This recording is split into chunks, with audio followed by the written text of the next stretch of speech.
नेपालमा पाठ्यक्रम विकासको पाठ हामीले अस्ति सुरु गरेका थियौं।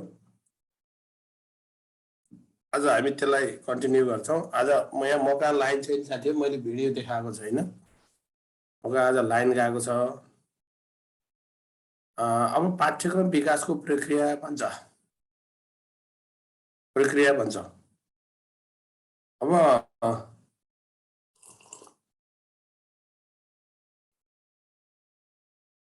अब यसमा खास गरी यो नेपालमा पाठ्यक्रम विकासको चरण र प्रक्रिया भन्यो भने हामी नेपालमा पाठ्यक्रम विकासका 5 वटा चरण छन् भनेर बुझ्नुपर्छ। नेपालमा पाठ्यक्रम विकासका चरण कतिवटा छन् भन्यो भने 5 वटा चरण छन्। त्यो चाहिँ बुझ्नुस् है। 5 वटा चरण छन्। हिल्ला टाबाका अनुसार पाठ्यक्रम विकासका चरण भन्यो भने 7 वटा भन्नुपर्छ। हिल्ला टाबाका अनुसार पाठ्यक्रम विकासका चरण भन्यो भने 7 वटा भन्नुपर्छ है। नेपालमा पाठ्यक्रम विकासका चरण भन्यो भने 5 वटा भन्नुपर्छ। तर हिल्ला टाबाका अनुसार भन्नु र नेपालमा पाठ्यक्रम विकासको पहिलो चरण भन्नु दुईटै एउटै हो। दुईटैमा पहिलो चरण भनेको आवश्यकताको पहिचान छ।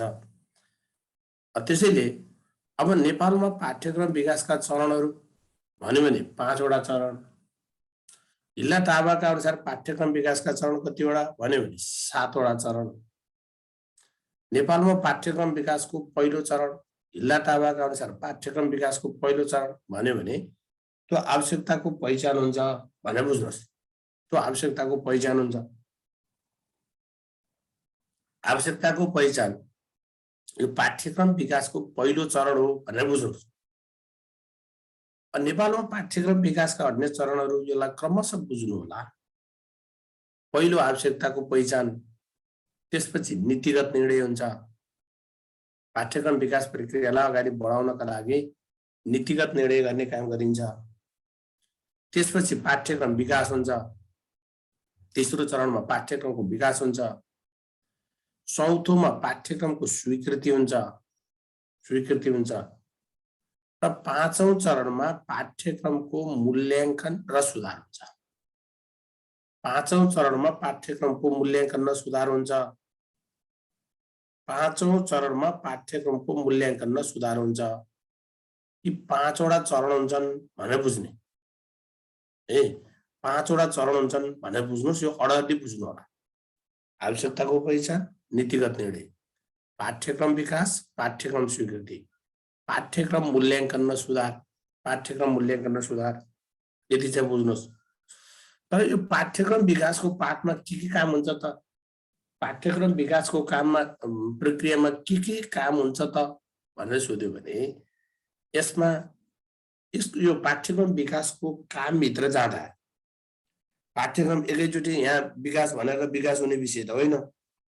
यसका लागि पाठ्यक्रम विकासको कार्यदल गठन हुन्छ। यसलाई विकास कार्यदल भन्छ अथवा मस्यौदा लेखन कार्यदल भन्छ, एउटै हो। पाठ्यक्रम विकास कार्यदल गठन हुन्छ। यसलाई मस्यौदा कार्यदल पनि भनिन्छ। पाठ्यक्रम विकासको मस्यौदा कार्यदल पनि भनिन्छ। त्यसपछि त्यो पाठ्यक्रम विकास कार्यदलले पाठ्यक्रमको मस्यौदा तयार गर्छ।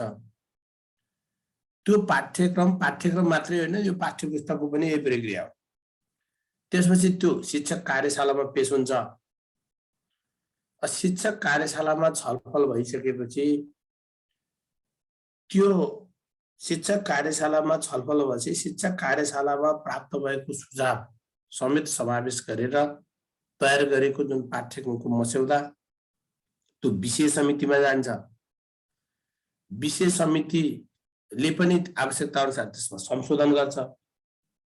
त्यो विषय समितिले समन्वय तथा सम्पादन समितिमा पठाउँछ। समन्वय तथा सम्पादन समितिले पनि त्यसको क्षितिजीय अनि लम्बीय क्षितिजीय समन्वय हेर्ने, पाठ्यक्रममा आवश्यकता अनुसार भाषा सम्पादन गर्ने, ती काम गरेर पाठ्यक्रम विकास तथा मूल्याङ्कन परिषदमा पठाउँछ।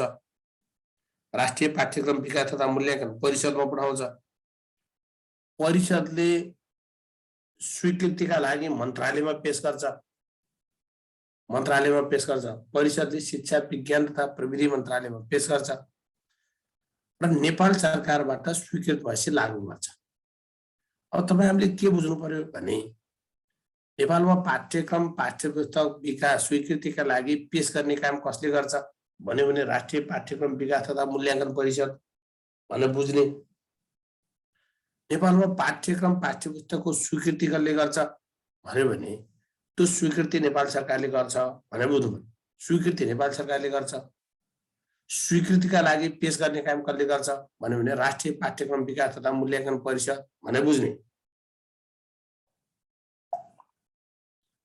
अब पाठ्यक्रम स्वीकृति भयो, स्वीकृति भएर यो सधैँका लागि पाठ्यक्रम त्यो कार्यान्वयन रोकेर रहने भन्ने कुरा होइन।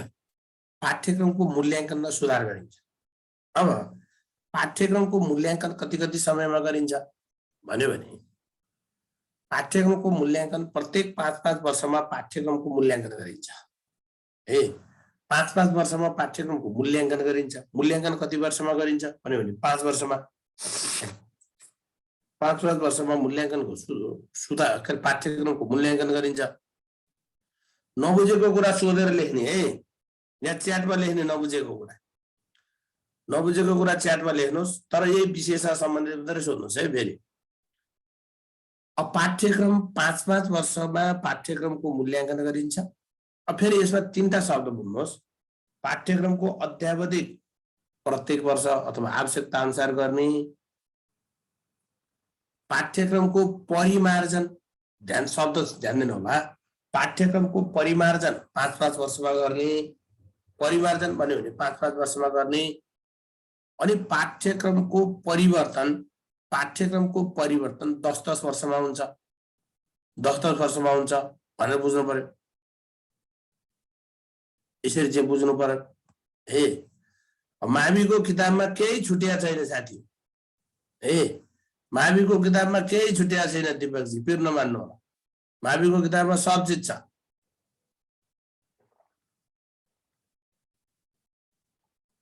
यसरी बुझ्नु होला। माविको किताबमा सब चिज छ, त्यस्तो टेन्सन नलिनुहोस्। यो पाठ्यक्रम मूल्याङ्कन र सुधार त्यो हिसाबले तपाईहरुले यसलाई हेर्नु पर्यो। यसरी हेरौं। अब यो पाठ भइहाल्यो, यही हो, यो त्यसैको व्याख्या भइहाल्यो। अब विशेष समिति कति सदस्य हुन्छ भन्दा विशेष समितिमा 9 जना सदस्य हुन्छन्। पाठ्यक्रमको स्वीकृति नेपाल सरकारले मात्रै गर्छ। पाठ्यक्रमको स्वीकृति नेपाल सरकारले मात्रै गर्छ। यो विशेष समिति कति सदस्य हुन्छ भन्दा 9 सदस्य हुन्छ विशेष समिति। विशेष समितिमा कति जना हुन्छन् भन्यो भने 9 जना सदस्य हुन्छन्। विशेष समितिमा 9 जना सदस्य हुन्छन्। 9 जना सदस्य हुन्छन् विशेष समिति। यो विशेष समितिमा पाठ्यक्रम विकास केन्द्रका प्रमुखको सिफारिसमा मन्त्रालयले मनोनित गरेको सम्बन्धित विषयको विशिष्ट विद्वान वा प्राध्यापक अध्यक्ष रहन्छन्। यो को अध्यक्ष रहन्छ खासै सोध्दैन। योभन्दा यो हिसाबले बुझ्नु होला। अब विशेष समिति कति हुन्छन् भन्यो भने विशेष समिति आवश्यकता अनुसार हुन्छ। अब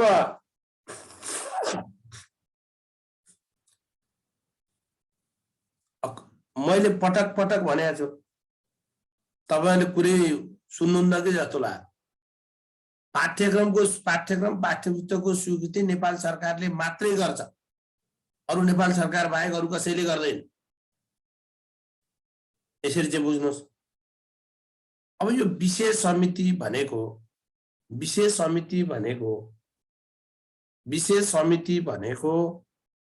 तपाईहरु ध्यान दिनु न। तपाईहरु खाली च्याटमा लेख्नु भएको छ, मैले त्यो पटक पटक भनेको तपाईले ध्यान दिनु भएको छैन।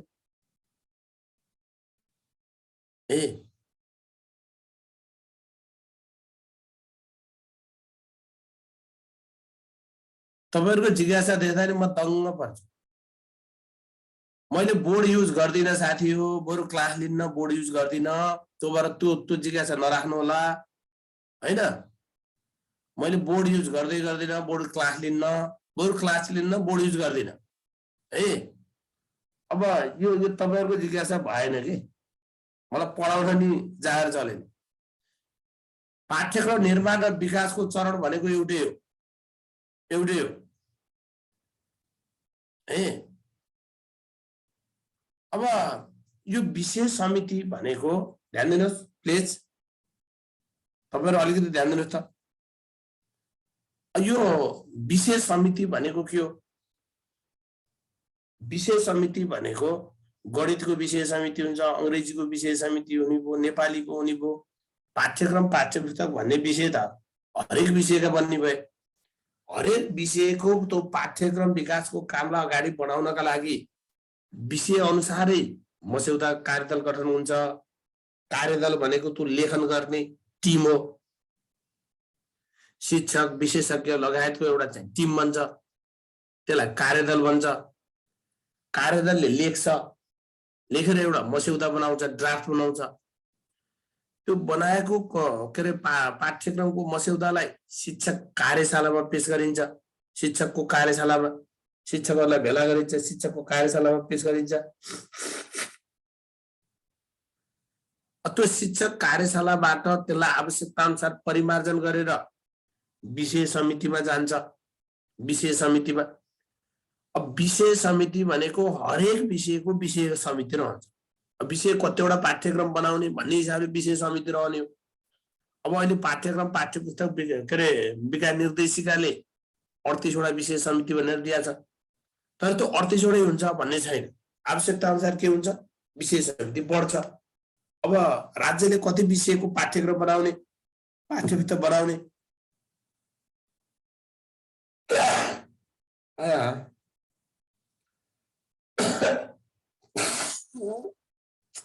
त्यो अनुसार यो विशेष समिति बन्छ। विशेष समितिमा कतिजना सदस्य हुन्छन् भने 9 जना सदस्य हुन्छ। विशेष समितिमा 9 जना सदस्य हुन्छन्। अब विशेष समितिको अध्यक्ष सम्बन्धित विषयको विशिष्ट विद्वान वा प्राध्यापक हुन्छ। त्यो मन्त्रालयले मनोनित गर्छ, तोक्छ। विशेष समितिले पनि त्यो शिक्षक कार्यशाला हुँदै आएको पाठ्यक्रम पाठ्यपुस्तक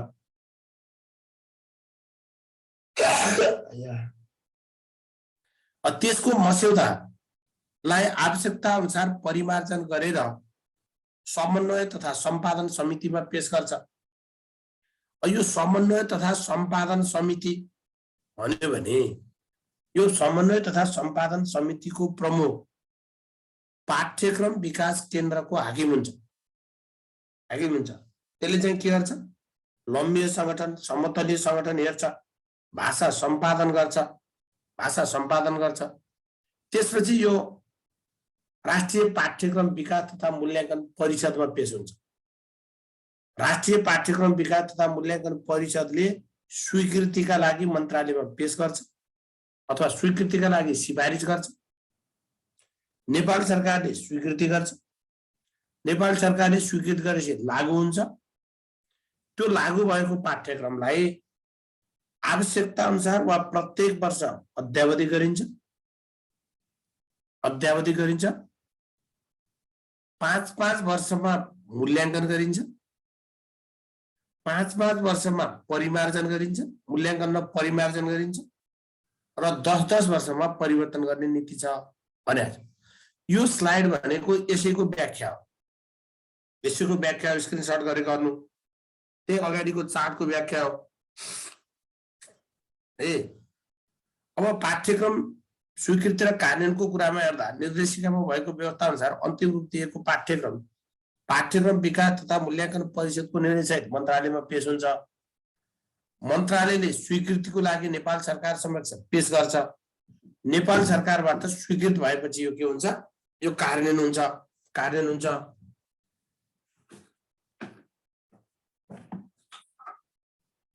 अब यसरी चाहिँ बुझ्नु पर्यो त्यसलाई। अब यो विषय समिति 9 जना हुन्छन् भन्ने कुरा बुझ्नुहोस्। विषय समितिले विषय वस्तुगत वैधता हेर्छ, त्यो उद्देश्यसँग मिलेको छ कि छैन, के छ कसो छ, कुन फ्रेमिङमा आएको छ, भनेर विषय वस्तुगत वैधता हेर्ने काम गर्छ यसले।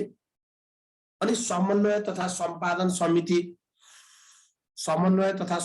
समितिले को अध्यक्ष को हुन्छ? पाठ्यक्रम विकास केन्द्रका प्रमुख हुन्छ। यसले पाठ्य सामग्री एकरूपता छ कि छैन, लम्बिए र समतलीय सम्बन्ध छ कि छैन, भाषा मिलेको छ कि छैन, यस्ता कुरा हेरिदिन्छ। र परिमार्जन र अध्यावधिक भएको पाठ्यक्रमको के गर्छ यसले? स्वीकृति गर्ने काम पनि गर्छ। ध्यान दिनुहोस् फेरि, पाठ्यक्रम परिवर्तन भयो, नयाँ बन्यो, नेपाल सरकारले स्वीकृत गर्छ। तर पाठ्यक्रम सामान्य परिमार्जन भयो, सामान्य अपडेट भयो भने त्यस्ता पाठ्य सामग्रीलाई स्वीकृति गर्ने काम पनि यो समन्वय तथा सम्पादन समितिले गर्छ भनेर बुझ्नुहोस्। अब अर्को राष्ट्रिय पाठ्यक्रम विकास तथा मूल्याङ्कन परिषद। यो परिषद भन्यो भने, यो परिषद भनेर आयो भने परिषदको अध्यक्ष शिक्षा मन्त्री वा राज्य मन्त्री हुन्छ भनेर बुझ्ने। अध्यक्ष को हुने? यो परिषदको अध्यक्ष शिक्षा मन्त्री वा राज्य मन्त्री। अध्यक्ष शिक्षा मन्त्री वा राज्य मन्त्री। सदस्य संख्या 17। सदस्य संख्या 17 जना हुन्छन्। 17 जना हुन्छन् है। अब परिषद भन्यो भने परिषदको अध्यक्ष शिक्षा मन्त्री वा राज्य मन्त्री हुन्छ भनेर भनिहाल्ने। यसमा 17 जना सदस्य हुन्छन्। अब यसमा यसले विद्यालयमा लागू गर्ने पाठ्यक्रम तथा पाठ्यपुस्तक निर्माण गर्ने सम्बन्धमा नीति निर्धारण गर्छ। यसले विद्यालयमा लागू गरिने पाठ्यक्रम तथा पाठ्यपुस्तक निर्माण गर्ने सम्बन्धमा नीति बनाउँछ, नीति निर्माण गर्छ। पाठ्यक्रम स्वीकृति गर्न नेपाल सरकार समक्ष सिफारिस गर्छ। यसले थप पाठ्य सामग्री तथा पाठ्य पुस्तकको सूची स्वीकृत गर्छ। फेरि बुझ्नुहोस्, नेपाल सरकारले स्वीकृत गरेको पाठ्य पुस्तक बाहेक यदि थप पाठ्य सामग्री लगाउनु पर्यो, थप पाठ्य पुस्तक लगाउनु पर्यो भने त्यसको सूची मात्रै स्वीकृत गर्ने काम यो राष्ट्रिय पाठ्यक्रम विकास तथा मूल्याङ्कन परिषदले गर्छ भनेर बुझ्नु पर्यो। अब थोरै बुझ्नुहोस्, नेपालमा पाठ्यक्रमको अध्यावधिक र परिमार्जनको प्रक्रिया के त भन्यो भने, अब यो पाठ्यक्रमको अध्यावधिक आवश्यकता अनुसार हुन्छ, प्रत्येक वर्ष हुन्छ। अब पाठ्यक्रमको मूल्याङ्कन भन्ने शब्द प्रयोग गर्यो भने यो मूल्याङ्कन पनि 5-5 वर्षमा हुन्छ। यो शब्द पनि बुझ्नुहोस्, मूल्याङ्कन पनि 5-5 वर्षमा हुन्छ। अध्यावधिक आवश्यकता अनुसार हुन्छ, प्रत्येक वर्ष हुन्छ। अब अध्यावधिक चाहिँ आवश्यकता अनुसार वा प्रत्येक वर्ष हुन्छ। आवश्यकता अनुसार वा प्रत्येक वर्ष हुन्छ। सामान्य तिथि मिति तथ्य तथ्याङ्क सूचनामा भएको परिवर्तन भयो भने त्यस्ता चिजबाट अध्यावधि गरिन्छ। पाठ्यक्रमको परिमार्जन 5 वर्षमा हुन्छ। परिमार्जन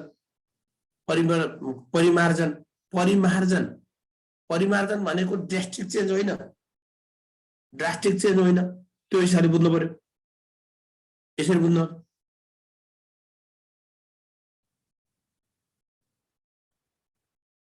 अब पाठ्यक्रमको परिवर्तन भन्यो भने 10-10 वर्षमा, यो 10-10 वर्षमा गर्ने नीति छ र 10-10 वर्षमा हुँदै पनि आएको छ। सामान्यतया 10-10 वर्षमा हुँदै पनि आएको छ। यसरी बुझ्नु पर्यो, यसरी बुझौँ। अब त्यसपछि पाठ्यक्रमको मूल्याङ्कन कति वर्षमा हुन्छ भन्दा नेपालमा पाठ्यक्रम विकासको पाठ यो 5-5 वर्षमा हुन्छ भनेर पनि बुझ्नु पर्यो। 5-5 वर्षमा हुन्छ,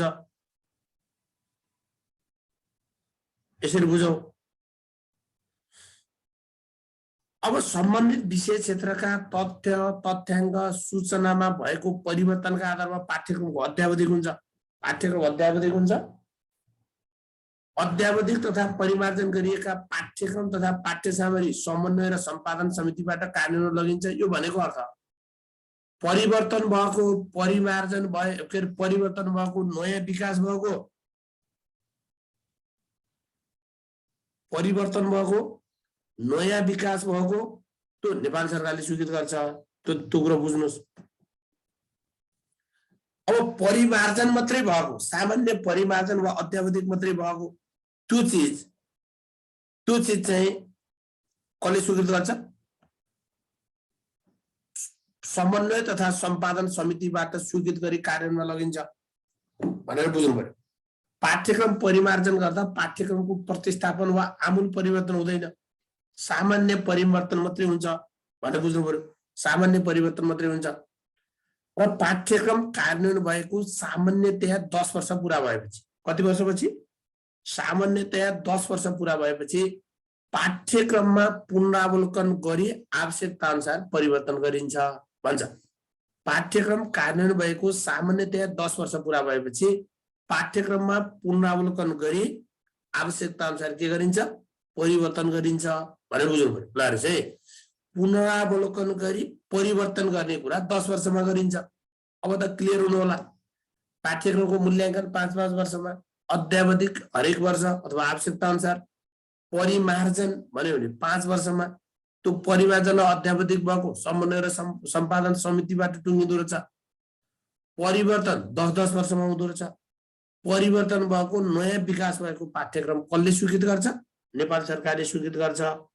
नेपाल सरकारले स्वीकृत गर्छ भनेर बुझ्नु पर्यो। यति कुराहरू तपाईहरुले बुझ्नुहोस्। अब परिवर्तन वा नयाँ विकास भएको पाठ्यक्रम तथा पाठ्यपुस्तक नेपाल सरकारबाट स्वीकृत भएपछि लागू हुन्छ। नेपाल सरकारले स्वीकृत गरेका पाठ्यपुस्तक बाहेक अन्य सहयोगी पाठ्यपुस्तकको सूची कसले स्वीकृत गर्छ? राष्ट्रिय पाठ्यक्रम विकास तथा मूल्याङ्कन परिषदले स्वीकृति दिन्छ सूचीहरूलाई। भनेको नेपाल सरकारले स्वीकृत गरेका पाठ्यपुस्तक भए जस्तो बोर्डिङहरूले विभिन्न किताब लगाउँछ, हाम्रै सरकारी स्कुलहरूले पनि विभिन्न पुस्तक लगाउँछ। जनक शिक्षा सामग्री केन्द्रले अथवा नेपाल सरकारले स्वीकृत गरेका पाठ्यपुस्तक बाहेक अरू सामग्री लगाएका हुन्छ। त्यस्ता सामग्री पनि कसले स्वीकृत गर्दै आउनुपर्छ? परिषदले स्वीकृत गरिदिँदो रहेछ। त्यो परिषदले स्वीकृत गरेका त्यस्ता पाठ्य सामग्रीको सूची, यी सामग्री चाहिँ के अरे स्वीकृत भएको छ नै भनेर त्यसको सूचीलाई प्रकाशन गरिदिने काम कसले गर्छ? पाठ्यक्रम विकास केन्द्रले गर्छ। निर्णय परिषदले गरिदिन्छ। त्यो निर्णय गरेको परिषद के अरे निर्णय उप त्यसलाई स्वीकृति दिने काम, त्यसलाई प्रकाशन गरिदिने काम, त्यो स्वीकृत सूचीलाई प्रकाशन गरिदिने काम पाठ्यक्रम विकास केन्द्रले गर्छ। अब विद्यालयले लागू गर्नु पर्यो। विद्यालयले नेपाल सरकारबाट स्वीकृत गरेका पाठ्यपुस्तक बाहेक अरू सहयोगी पाठ्य सामग्री लागू गर्नु पर्यो भने स्कुलले इकाई प्रमुख समक्ष शिक्षा विकास तथा समन्वय इकाई प्रमुख समक्ष निवेदन दिने, इकाई प्रमुखको स्वीकृति दिएर कार्यान्वयन गर्न सक्छ भनेर बुझ्नु। दुईटा चीज बुझ्नुहोस्। विद्यालयले थप पाठ्य सामग्री लागू गर्न चाहेमा कसको स्वीकृति लिनुपर्छ भन्यो भने इकाई प्रमुखको। विद्यालयमा लागू गर्नुपर्ने थप पाठ्य सामग्रीको सूची कसले स्वीकृत गर्छ भन्यो भने परिषदको। त्यो थप पाठ्य सामग्रीको सूची कसले प्रकाशन गर्छ भन्यो भने पाठ्यक्रम विकास केन्द्र भनेर बुझ्नु पर्यो। अब यो भयो पाठ्यक्रम पाठ्यपुस्तकको कुरा। अब आधारभूत तहसम्मका स्थानीय पाठ्यक्रम अथवा मातृभाषाका पाठ्यक्रम पाठ्यपुस्तक पाठ्य सामग्री कसले विकास गर्ने त भन्यो भने आधारभूत तहसम्मको स्थानीय विषय वा मातृभाषा, त्यो मातृभाषाको पाठ्यक्रम पाठ्य सामग्री कसले स्वीकृत गर्ने भन्यो भने त्यो स्वीकृत गर्ने काम कसले गर्छ? स्थानीय तहले गर्छ भनेर बुझ्नु। स्थानीय पाठ्यक्रम र मातृभाषाका पाठ्यक्रम पाठ्य सामग्री निर्माण गर्ने स्वीकृत गर्ने जिम्मेवारी कसको हुन्छ? स्थानीय तहको हुन्छ, स्थानीय तहको हुन्छ भनेर बुझ्ने। यति कुराहरू बुझ्नुहोस्। अब हामीसँग यो पाठ्यक्रम प्रारूपको बारेमा त हामी केही समयपछि छलफल गर्छौँ। मैले त्यति धेरै उ गरिनँ। यो विद्यालय शिक्षाका लागि राष्ट्रिय पाठ्यक्रम प्रारूप 63/10/25 मा स्वीकृत भएको थियो। सर्वप्रथम 63/10/25 मा आयो। अहिलेको राष्ट्रिय पाठ्यक्रम प्रारूप 76/5/20 मा छ। 76/5/20 मा छ। 76/5/20 मा छ। 76/5/20 मा छ। यसरी बुझ्नु पर्यो। 5/20 मा छ, त्यो हिसाबले बुझ्नु पर्यो।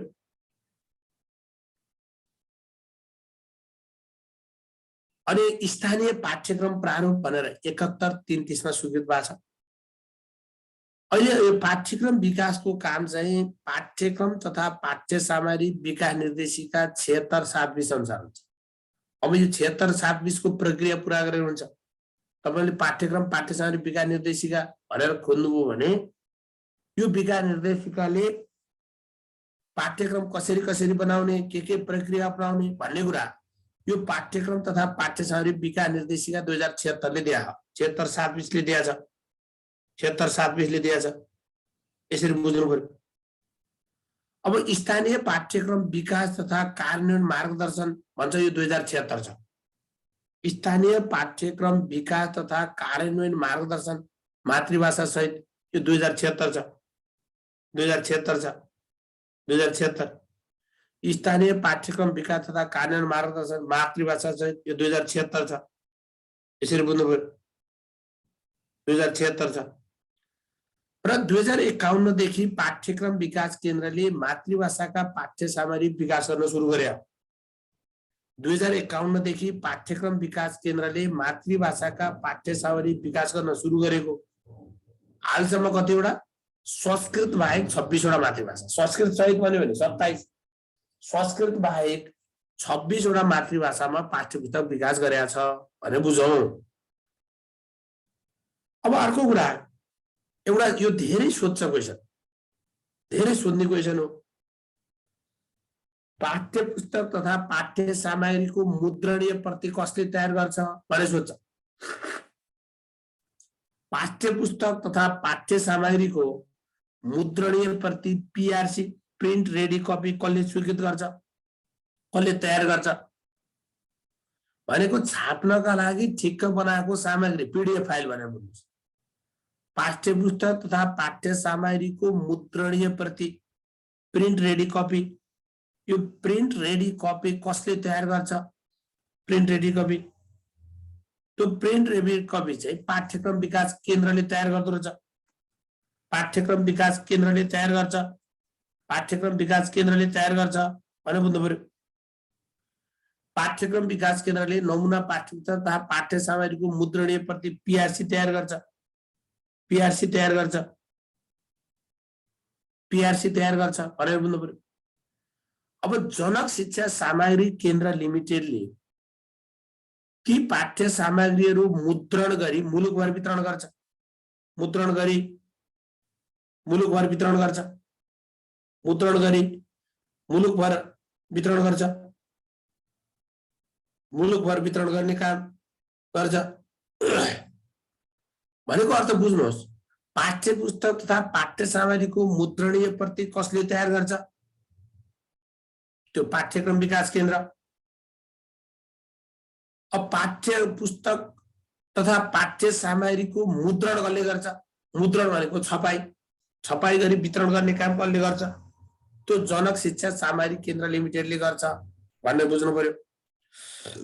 अब यो पाठ्यक्रम पाठ्य सामग्री परीक्षण र कार्यान्वयनका लागि परिषदको सिफारिसमा मन्त्रालयको स्वीकृति लिनुपर्छ भन्छ। परीक्षण गर्न पर्यो भने, कार्यान्वयन गर्न पर्यो भने मन्त्रालयको स्वीकृति लिनुपर्छ भन्दो रहेछ।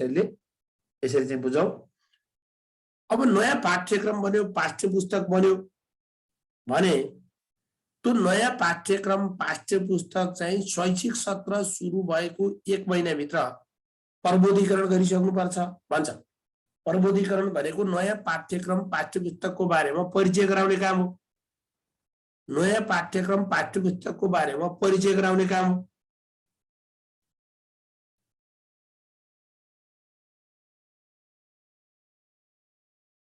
नयाँ पाठ्यक्रम पाठ्य सामग्रीको परिचय गराउने काम हो। त्यो प्रबोधीकरण गर्ने काम।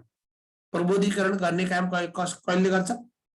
कहिले गरिन्छ? शैक्षिक सत्र सुरु भएको 1 महिनाभित्र, 1 महिनाभित्र गरिन्छ, 1 महिनाभित्र गरिन्छ। शैक्षिक सत्र सुरु भएको प्रबोधिकरण भनेको त्यो नयाँ पाठ्यक्रम यस्तो छ, त्यसमा यो विशेषता छ, यो नयाँ पाठ्यक्रम पाठ्यपुस्तक यसरी पढाउने, यसका विशेषता यी छन् भनेर शिक्षक लगायतका सरकारलाई जानकारी गराउने, तालिम दिने, क्षमता विकास गर्ने यो काम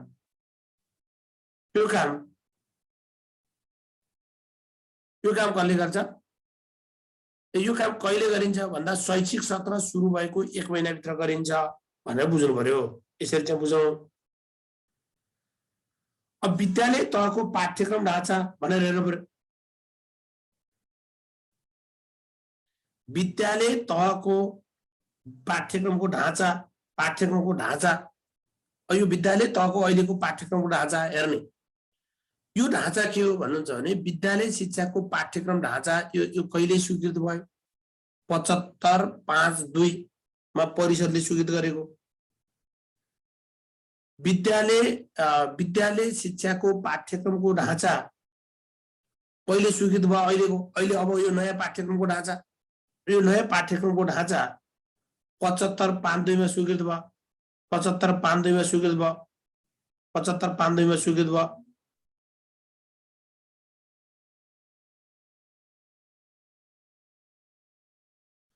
विद्यालय शिक्षाको पाठ्यक्रम ढाँचा कहिले स्वीकृत भयो? 75/5/2 भन्यो भने यो 75/5/2 मा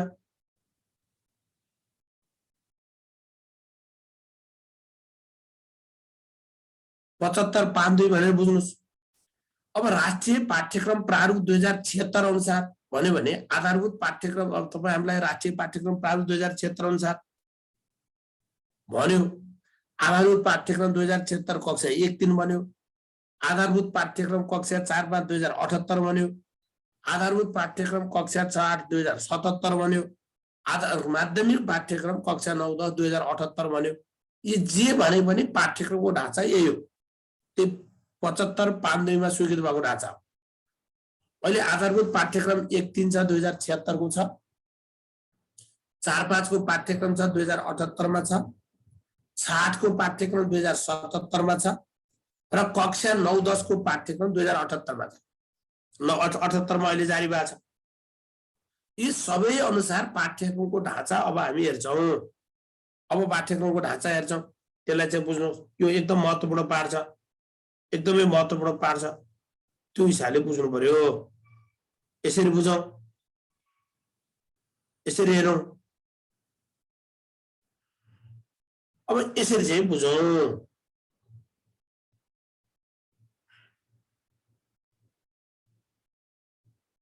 अब यो तपाईहरुले के बुझ्नुस् भने अब अहिलेको पाठ्यक्रमको ढाँचा के रहेछ भनेर बुझ्नु पर्यो। अब यसलाई कहाँ गयौं? अब अहिले तहगत संरचनाको कुरा, यो तहगत संरचना र उमेरको कुरा, यो राष्ट्रिय पाठ्यक्रम प्रारूप अनुसार भने पनि यही हो। राष्ट्रिय पाठ्यक्रम प्रारूप अनुसार भने पनि यही हो। पाठ्यक्रम अनुसार भने पनि यही हो। यसरी बुझौं।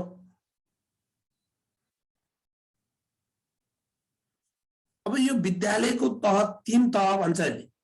विद्यालयको तह 3 तह भन्छ। एउटा प्रारम्भिक बाल विकास र शिक्षा, त्यो 1 वर्षको हुन्छ अरे। आधारभूत शिक्षा 8 वर्षको हुन्छ। यसको बारेमा हामी राष्ट्रिय पाठ्यक्रम प्रारूपमा पनि चर्चा गर्छौं। माध्यमिक 4 वर्षको हुन्छ।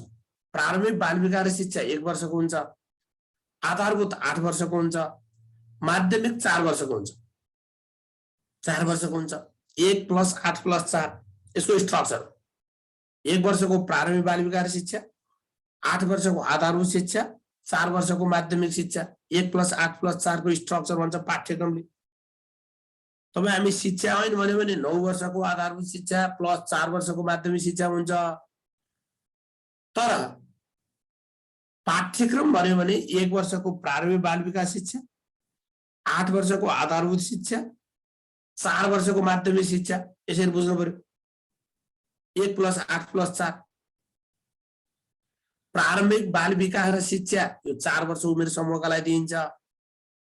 भनेपछि 4 वर्षदेखि 16 वर्षसम्म यो विद्यालय शिक्षाको उमेर समूह हो।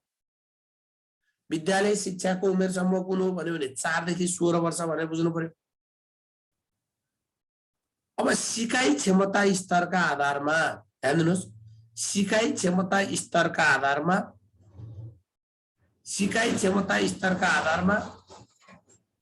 कक्षा 1-3 लाई तह 1 भनिदिएको छ,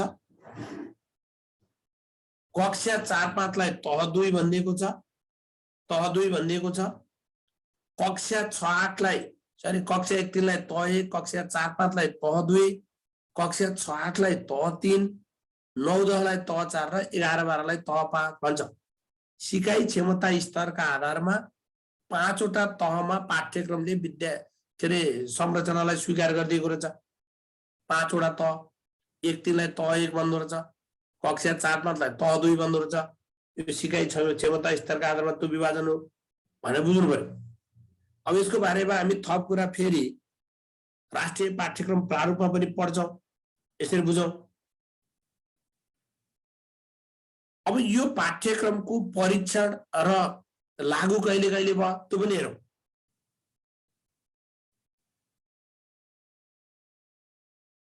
र पाठ्यक्रमको ढाँचा कहिले कहिले भयो त, कहिले कहिले भयो। यो पाठ्यक्रमको नयाँ पाठ्यक्रमको ढाँचा परीक्षण गर्न कहिले सुरु गरियो, यसलाई नै एउटा सिलसिला बुझ्नुहोस्। परीक्षण कहिले भयो, लागू कहिले भयो। 2076 सालमा कक्षा 1 मा परीक्षण भयो, 1 मा परीक्षण भयो। 2076 सालमा कक्षा 1 मा परीक्षण भयो, परीक्षण गरियो। 77 सालमा के गरियो, कक्षा 2, 3 र 6 मा परीक्षण भयो, 2, 3 र 6 मा परीक्षण भयो, 2, 3 र 6 मा परीक्षण भयो, 2, 3 र 6 मा। लागू चाहिँ 1 र 11 मा भयो। 2077 मा लागू चाहिँ 1 र 11 मा भयो, लागू 1 र 11 मा भयो। 2077 मा कक्षा 1 र 11 मा लागू भयो, परीक्षण चाहिँ 2, 3 छ, 2, 3 छ।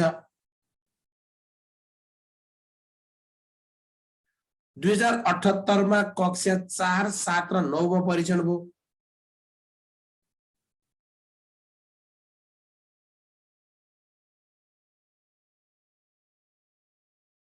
2077 मा 2077 मा 2, 3, 6 मा परीक्षण भयो, 1 र 11 मा लागू भयो।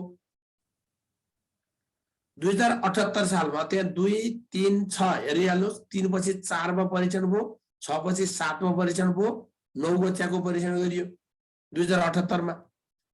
अब लागू कहिले भयो त, कक्षा 2, 3, 6 र 12 मा चाहिँ 2078 मा लागू भयो। 77 मा परीक्षण भएका 2, 3, 6, 11 मा 77 मा लागू भएको हुनाले 12 मा लागू भयो। यसरी बुझ्नु पर्यो। अब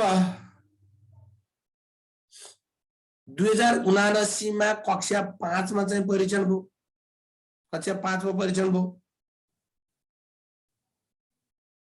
2079 मा कक्षा 5 मा परीक्षण भयो, लागू चाहिँ कक्षा 4, 7 र 9 मा भयो। कक्षा 4, 7 र 9 मा लागू भयो 2079 मा। 2079 मा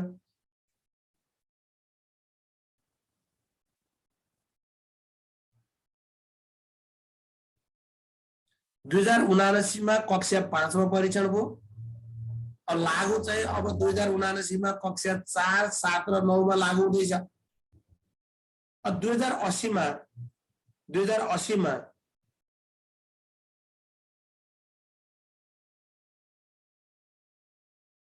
2080 मा कक्षा 5, 8 र 10 मा लागू हुँदैछ।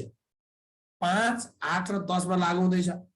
अब कुन कक्षामा परीक्षण हुँदैन त भन्यो भने कक्षा 8, 10, 11, 12 मा परीक्षण नगरिने भन्छ। कक्षा 8, 10, 11, 12 मा नयाँ पाठ्यक्रम पाठ्यपुस्तक चाहिँ परीक्षणै नगरिकन लागू हुन्छ। परीक्षण नगरिकन लागू हुने कक्षा 8, 10, 11 र 12 भनेर बुझ्नु पर्यो। यसरी बुझौं, यसरी चाहिँ बुझौं।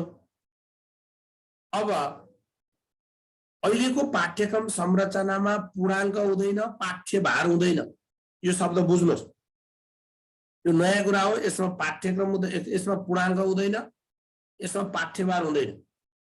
अहिले तपाईले पूर्णाङ्क देख्नुहुन्न कहीँ, पाठ्यभार भन्ने शब्द प्रयोग हुँदैन। यो पाठ्यभार भनेको एक हप्तामा कति पिरियड पढाइने भन्ने थियो पहिला। अहिले पाठ्यभार हुँदैन, पाठ्यभार हुन्न। अहिले के हुन्छ, पाठ्य घण्टा हुन्छ अथवा क्रेडिट आवर हुन्छ र कार्य घण्टा हुन्छ। अहिले क्रेडिट आवर र कार्य घण्टा हुन्छ। अहिलेको पाठ्यक्रममा के हुन्छ, पाठ्य घण्टा हुन्छ, त्यसलाई क्रेडिट आवर पनि भन्छ, क्रेडिट आवर पनि हुन्छ। अर्को कार्य घण्टा भन्छ, कार्य घण्टा भन्छ। अब 32 घण्टा बराबर एक पाठ्य घण्टा हुन्छ। यो एकदम जानिहाल्ने। एक घण्टाको एक पाठ्य घण्टा बराबर 32 कार्य घण्टा हुन्छ। फेरि बुझ्नुहोस्, 32 घण्टाको समय, 32 घण्टा 32 कार्य घण्टाको समय बराबर एक पाठ्य घण्टा हुन्छ। एक पाठ्य घण्टा हुन्छ भने बुझ्ने। यो धेरै सोच्चा क्वेशन हो। 32 घण्टाको समयावधि बराबर एक पाठ्य घण्टा हुन्छ, एक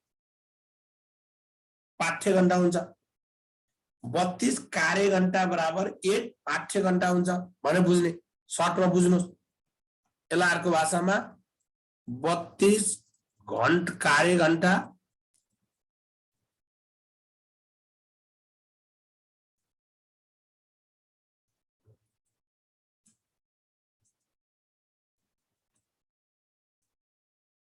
एक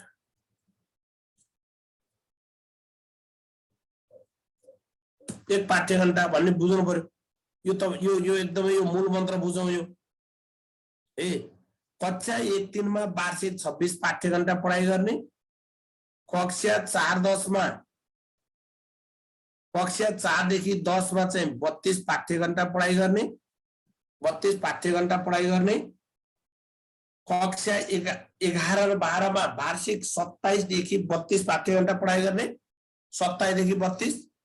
त्यो 27 देखि 32 कसरी हुन्छ हामी पछि हेर्छौं। वार्षिक कति दिन पठन पाठन हुने भन्यो भने 205 दिन पठन पाठन हुने। यो एकदमै मेजर छ, यो कुरा बुझ्नु होला। अब विद्यालय खुल्ने दिन कति, विद्यालयमा काम गर्ने दिन कति भन्यो भने शिक्षा नियमावली जान्न पर्यो। 220 दिन, 220 दिन भनेर बुझ्ने। विद्यालयमा पठन पाठन हुने दिन कम्तीमा कति हो भन्यो, पाठ्यक्रमले कति भनेको छ भन्यो, अथवा केही नभनिकन विद्यालयमा वार्षिक कति दिन पठन पाठन हुनुपर्छ भनेर सोधेछ भने त्यसको राइट आन्सर 205 दिन भनेर बुझ्नुहोस्। अब कक्षा 1 देखि 3 सम्म एकीकृत पाठ्यक्रम छ। 1 देखि 3 सम्म एकीकृत पाठ्यक्रम छ र सामान्यतया 1 घण्टा अथवा 60 मिनेटको पिरियड बनाउने भन्छ यसले। सामान्यतया 1 घण्टा, सामान्यतया 1 घण्टा अथवा 60 मिनेट बराबरको एउटा पिरियड बनाउने, एउटा पिरियड बनाउने भन्छ। 1 पिरियड हुन्छ भनेर भनेको छ। यति कुराहरू बुझ्नुहोस्। अब यो प्रारम्भिक बाल शिक्षाको पाठ्यक्रम ढाँचा के छ त? अब यो पाठ्यक्रम ढाँचाको बारेमा भोलि हेरौँला। यहाँदेखि तलको बारेमा भोलि हेरौँला है। यो प्रारम्भिक बाल शिक्षाको पाठ्यक्रम ढाँचाबाट भोलि हेरौँला। अब अहिले अलिकति टाइम लिन्छ, विचार छोड्ने कुरा नि भएन, त्यो हिसाबले हेरौँला ल। अब यो चाहिँ बुझ्दैछ। केही जिज्ञासा छ साथी हो? आज पढेको सम्म जिज्ञासा केही छ? प्लिज आज पढेको सम्म जिज्ञासा केही छ भने त्यो पठाउनु त प्लिज। आज पढेको कुरामा जिज्ञासा साथीहरु प्लिज। आज पढेको कुरामा जिज्ञासा केही छ?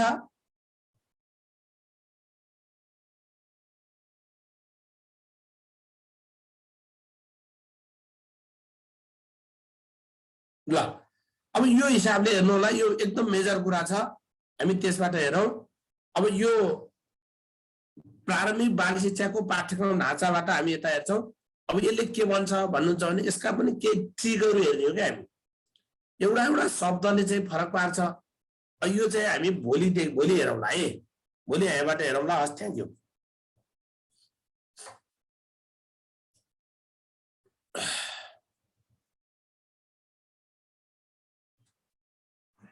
हस्, थ्याङ्क यू साथी।